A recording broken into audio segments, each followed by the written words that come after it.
Blue was originally written for a mature woman, Patsy Cline, considered by many to be the first artist to achieve the crossover from country to pop. I really definitely wanted to pay homage to a wonderful woman who had so much charisma and incredible vocal skills. Do you ever cut anything with hits? Well, I don't if I can help it. Oh, my. Prove it, girl. Prove it. All right. Crazy. I'm crazy for feeling so lonely. I am crazy. Crazy for feeling so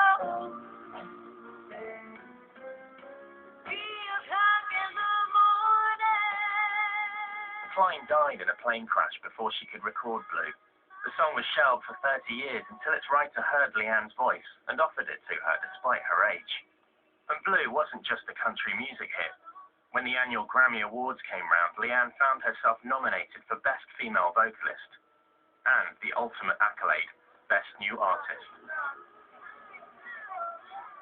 And on the way over, I remember going, hey guys, I was really quiet in the back of the car, like curled up in the ball, and I'm like, hey, should I be thinking about writing a speech? Or they're like, no, seriously, there's no country artist has ever won this award. It's just not going to happen. And I'm like, okay, never mind. I probably went back to sleep in the car. And we got there, and they had the preliminary awards, and it was nominated for Best Female Vocal Performance, and I won that, and we all kind of looked at each other like, okay, maybe it might happen, but so don't get your hopes up. LeAnn Rimes.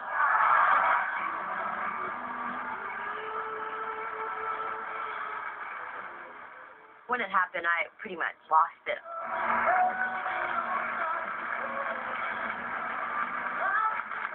my gosh, I never expected this at all. This award means more to me than anything in this world. LeAnn Rimes was just 13 and already acclaimed across America. But could she survive her own success?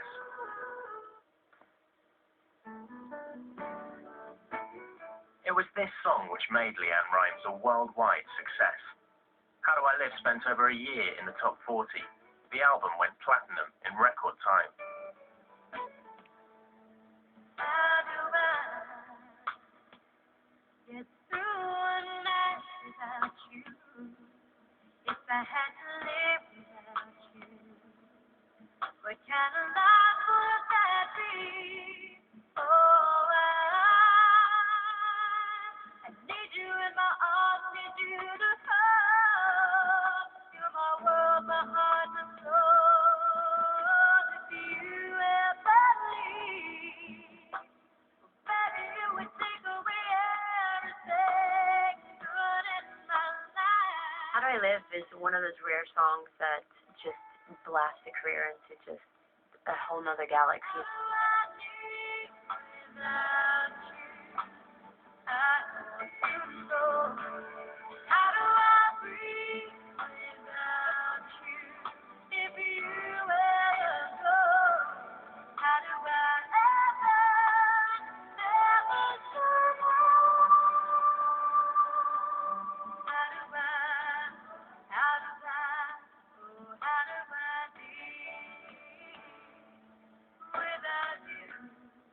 I never really thought it when I recorded the song that it would ever be that massive, but I'm thinking of it, now the song was so diverse when it came to people being able to relate to it. You could relate it to your mother or your grandmother or your son or whatever it was. It wasn't just about a specific love kind of man and woman relationship. I'd be lost if I lost you. If you ever leave, baby, you would take away everything real in my life. And tell me now, how do I live without you? I know you're so.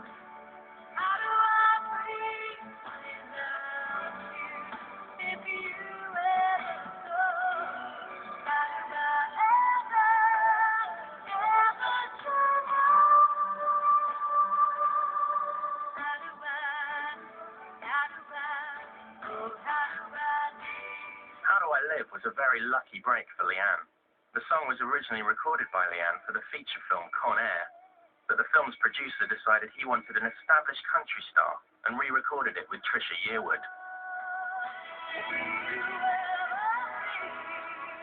Trisha's version did well, but only in the country charts. LeAnn's record company were forced to release her version to the pop market to avoid competition. It promptly achieved not only national but international success, and LeAnn joined that elite group of artists to achieve the elusive country pop crossover. And she was still just 15 years old.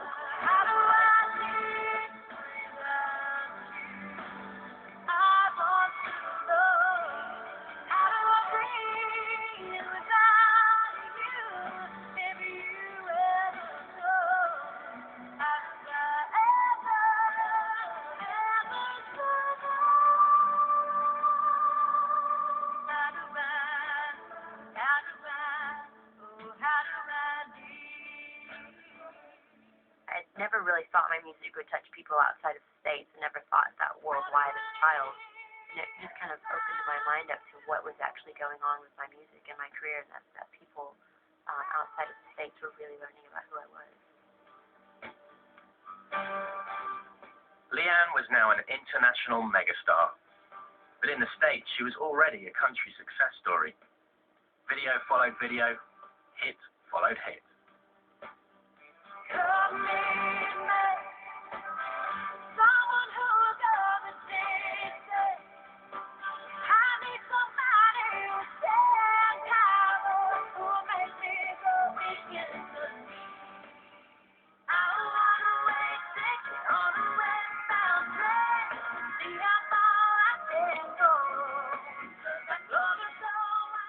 But the pressure began to take its toll. After 3.5 years on the road, LeAnn became tired of the constant tours and performances. She needed a break. You know, I was doing thousands and thousands of interviews and traveling all over the country, and I knew I wanted to sing at 11, but I had no idea what was going to come along with it. I did 500 shows in those 3.5 years, and I was miserable by the time it was over. I felt like a robot, like, you know, going on stage, not really even to think of what I'm doing. It was constant, just over and over, the same stuff over and over again. And, you know, with my family being so involved with my career, I felt like money and my success were kind of getting in the way of us being a family, and people really watching out for my best interests as a kid and as a child and as a human being, and not just as a career. Having that pressure at about 16 and a half, 17 years old, I decided, I'm like, I need to take a break. And that's when the whole lawsuit thing started happening.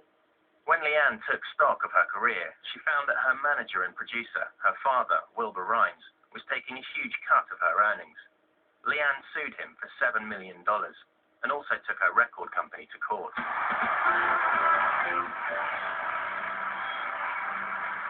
Thank you.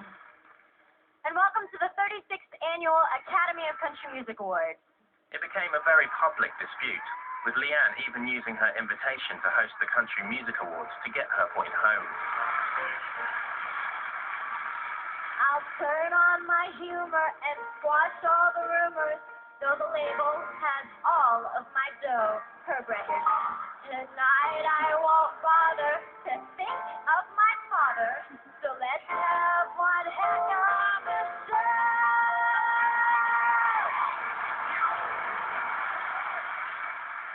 It feels so good to finally get that off my chest. Thank you very much.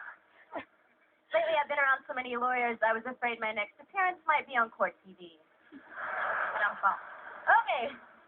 It's unfortunate that it happened, but it also, I don't think I would change it happening, because it really kind of opened my eyes to so many things, and it really finally, in a really sick kind of weird way, brought our family back together at the end of it, you know, and so I don't think I would change it happening, but it was definitely not something that I would ever want to go through again. But I love my dad. I love him so very much, and I was really close to him all through my childhood, and just kind of wanted that back again. So it's something that made me very strong, and like I said, it's a huge life lesson in forgiveness, and just kind of moving on and realizing that, you know, money and power are very corrupt sometimes and need to be left out of the whole family, unit and friends kind of thing. I think that's the biggest life lesson for me was family and friends in business just don't mix. LeAnn